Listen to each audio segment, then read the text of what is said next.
Hey, true believers. Chris Mack coming at you today with an awesome Frankenstein-looking figure review. Today, we are going over the Marvel Legends Strong Guy Build-A-Figure Wave Strong Guy. And as you can see, we have him scattered out, getting ready to put him together, and I'm so excited for this. So if you guys want to build your own Strong Guy, the head comes with the X-Men Deadpool. The right arm comes with Shikla. The left arm comes with Maverick. The back piece, which you can't really see here, comes with Black Dom Cassidy. The chest comes with Sunspot. Right leg comes with Warpath. And the left leg comes with the Pirate Deadpool. So I'll make sure to throw a little, picture up here so you guys can kind of see the figures from the wave. But that's everything that you need to build your Strong Guy. So without further ado, let's start putting Guido together here. So grab the chest as everything falls apart. So this is the chest, the back piece that I was saying comes with Black Tom. So you grab it. Okay, it goes this way. And you snap that. Grab your arm. Just slam it right into that socket. Make sure you hear that nice little click. Grab the same thing here. Kind of work it around until you kind of hear that click, which I may or may not have. We'll see. Get the head. All right, so there's the head. Just had to warm it up a little bit, and it finally popped on there very nicely, and you can kind of move it around a little bit. Now we're good to go. So you take the right leg. Always reminds me the head's connected to the leg bone. You know that song, or however it goes. The legs, you have to kind of work in there just a little bit because, yeah, they want to make sure when you get that in there, it's nice and tight. Same thing with this leg, which I warmed these up. But, you know, it is what it is. And as you can see, Guido is a big dude once you start getting him built, but he's absolutely gorgeous. Guido Carosella was created by Chris Claremont and Bill Sienkiewicz and first appeared in New Mutants 29 of July of 1985. Guido, he initially gained a fortune and a settlement when his parents were killed, oddly, by falling space debris. And in doing so, by getting this fortune, he learned to appreciate the finer things in life. And due to some bad investments, it almost wiped out his fortune.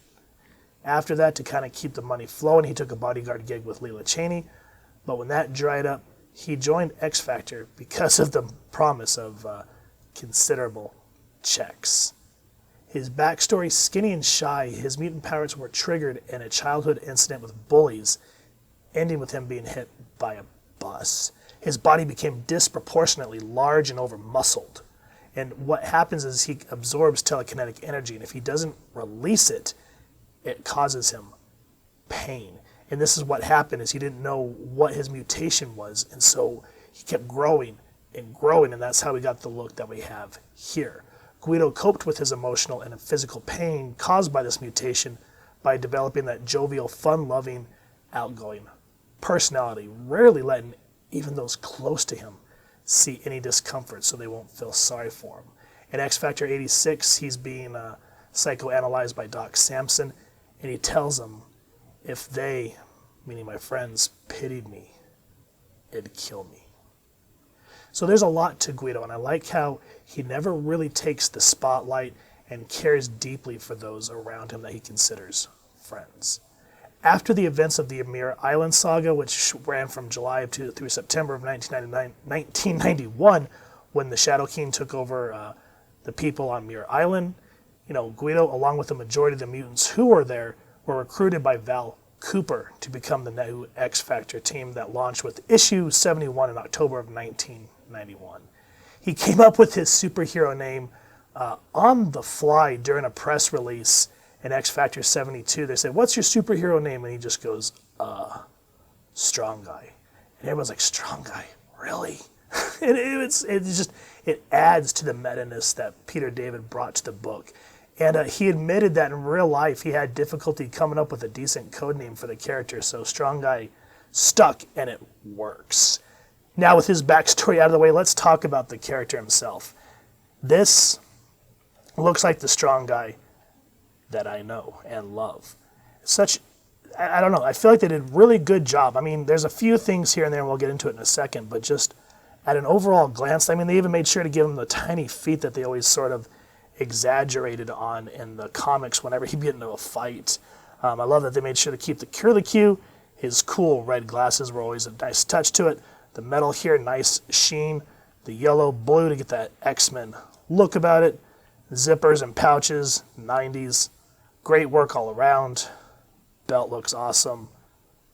Just a great painted figure all around. I don't really have any problems with mine. And the only thing I did have trouble with was when we were putting him together, how tight that head was, but after I warmed up, it's relatively loose now and you can move it around. Speaking of articulation, he can look down that much,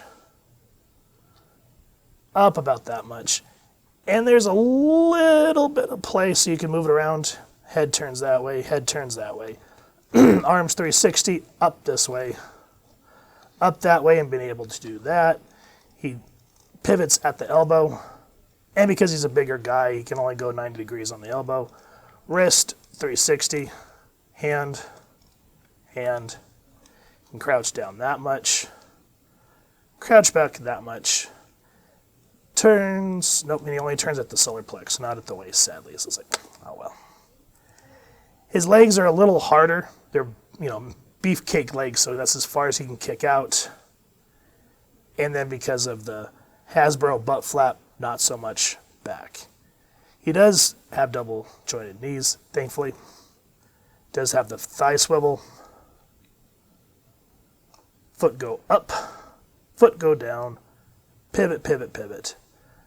So, I mean, he's a big guy, so you can't expect super hardcore articulation.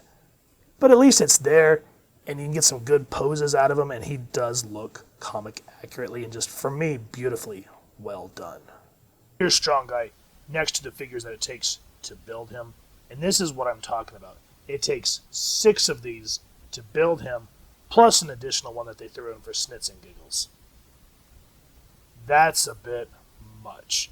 But I will say that whenever it's an X-Men wave, I'm going to be a sucker and more than likely grab it because that's my thing. And then, of course, Deadpool kind of gets lumped into the X-Men world. I wish that there would have been more X-Factor in this line, like at least an updated Wolfsbane. That would have been just spectacular, in my opinion. And Siren would have made more sense with this wave since she would later join Madrox's X-Factor investigations, but it is what it is. I get it that they have to sell figures, and they want to kind of switch it up because, there's going to be people that love Deadpool, there's going to be people that love X-Force, and then there's going to be the people that are like, who the hell are these figures? So it's I get it, but I also don't get it, if that makes sense. Now here's Guido with his X-Factor team members. This is the Apocalypse Build-A-Figure Wave Jamie Madrox. This was the Marvel Classic 2-pack of Polaris and Havok from the Peter David X-Factor era. And then this is the Quicksilver from the Family Matters Magneto 3-pack. And it was him, the Scarlet Witch, and obviously Magneto. We've gone over these two, so I'll make sure that there's a card somewhere in this review. These two we will eventually go over. But look at this, guys. This should have been the wave right here. I mean, don't get me wrong, I love the figures that we got, but in terms of making it make sense, like the Age of Apocalypse Build-A-Figure waves, this should have been an X-Factor wave, and we should have gotten that X-Factor Wolfsbane. I mean, they released the Wolfsbane head sculpt with the Danny Moonstar, but that was for the old school New Mutants look, not when she joined X-Factor. And I hate that she's just missing. It's like, she should be right there in the middle, crouching down, looking like a werewolf. Come on, Hasbro. But nonetheless, we have what core members of the team here, and it just looks like they jumped off the pages of Peter David's run of X-Factor, and it looks beautiful, and I love it so much. Lastly, here's our new, awesome-looking Strong Guy, next to the 1993 Toy Biz one that came out back in the day, and just looking at him in this aspect, guys, it's definitely an upgrade. I mean, don't get me wrong, for the time, this thing looked awesome, but he looks more toadish, compared to this where it just kind of captures more of what Guido Carosella is supposed to look like.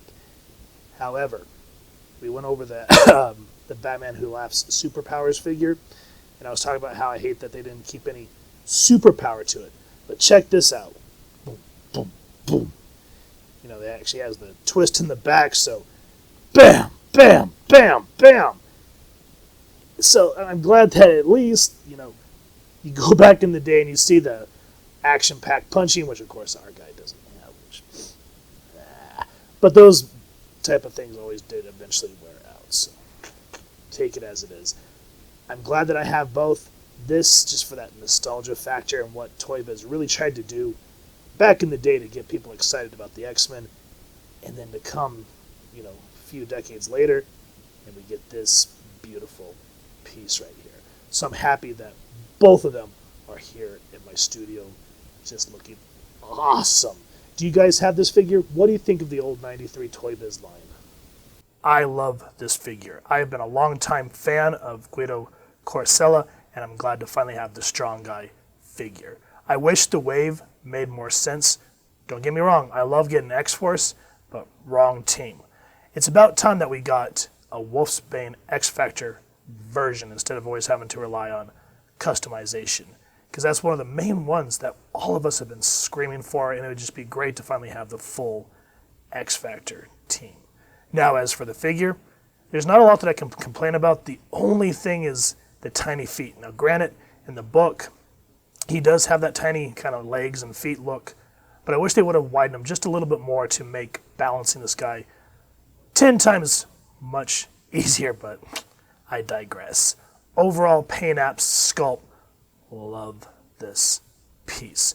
This is a wave that I highly recommend y'all pick up. I feel like it was a little underrated, especially being able to get this character. So if you've enjoyed what you've seen and never heard of Strong Guy, please first and foremost go support your local comic shop and see if you can get the wave and get this guy on your shelf.